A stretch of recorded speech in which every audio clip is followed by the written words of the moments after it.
Цанков разказват. Учените от Института по океанология във Варна казват, че при свлачищата се наблюдава цикличност. Активизиране през 20-22 години. Подобен процес е започнал отново преди година-две. Това е един доста продължителен процес. Вече продължава около 10 000 години от края на последния ледников период. Тогава нивото на Черна гора е било някъде на около 100 метра по-ниско от сега. Също, което сега се наблюдава по крайбрежието, се намира на дълбочина около 100 метра.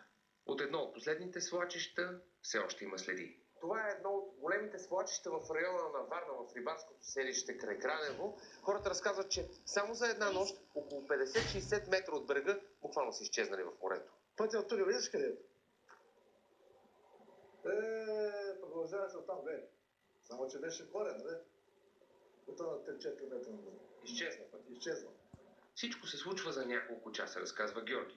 Първите индикации започват около 12 на обяд и към един в полунощ. Хората се будят от силен шум и боботене. Излязах на формалка, гледам почките отпред огънат. И почна чика, чанка, жиго, почна там корен. Чуваше се някакъв шум? Не.